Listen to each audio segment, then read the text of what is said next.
Hi everyone, I'm Sophie Nichols, and I teach creative writing at Teesside University, where we run an MA in creative writing online. I work with hundreds of students, and it's a wonderful way to teach creative writing because I work with people all over the world in different time zones. And one of the things that I really love doing in my learning and teaching is using video.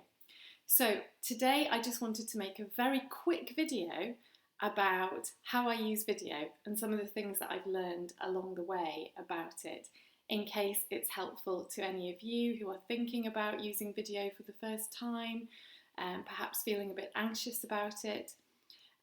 What I want to say is that you will see, I will hopefully enact for you here my approach to video, which is very spontaneous, very quick, not scripted, off the cuff. This is how I roll, this is how I do it, and it works for me.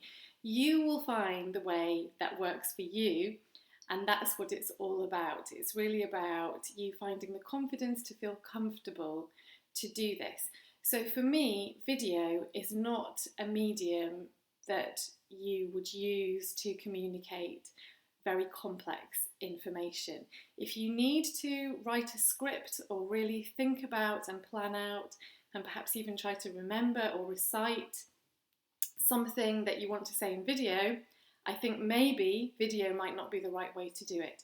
For me, what is great about video, what is exciting about video, is the potential to communicate with and make connection with your students wherever they might be. So if you're teaching a so-called distance learning class online, I think video is a wonderful way to just create a sense of reassuring presence.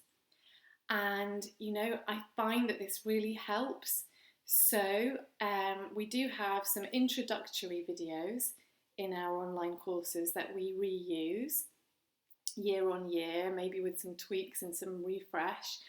But a lot of the time, the video that I use is much more spontaneous. See, there you go.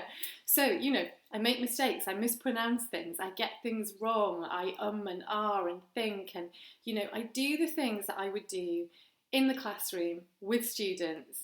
That's what I do in video. So it's all about that kind of informal conversation that you can begin. And I think this works really well. It seems to be helpful to students. It seems to give them a sense that there is a real friendly person there with them online in that online space. So I would really recommend you give it a try. Keep videos short. I started off making videos of maybe 10 minutes, 15 minutes. I am getting shorter and shorter.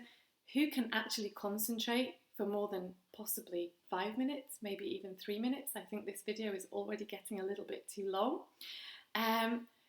Yes, I'm I'm actually sitting in front of the bookcase right now. You can keep your setting very simple. Just find a quiet space where you can do a couple of minutes talking to camera. I'm making this on my quite old now MacBook Air. You can do it on a phone, on a tablet, whatever works for you.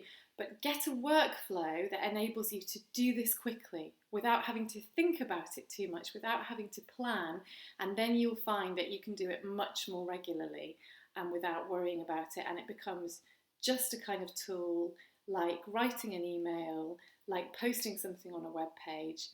And you can use these videos to actually make people feel part of your learning space, your community, your conversation. So, even though you're posting not in real time but asynchronously, and somebody may be watching the video that you posted at lunchtime when they wake up the next day, you can mention them by name, you can talk about their work, you can give them feedback that they can then hear and experience. And I think it's a really nice way to just connect with people. We're all humans. And it's easy to forget that online, but I think students tell me that this is what they want: some kind of human connection, some kind of warm presence. So that's all there is to it. I have no other complicated or complex ideas to convey. Simply have a go, make a video, be yourself, talk to your students. Imagine reaching through the screen and what you would like to say to them, and a couple of things that you would like them to know.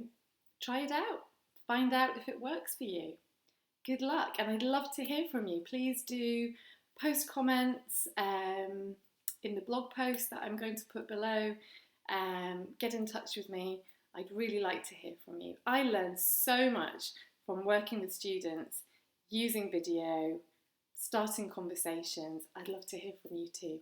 Thank you.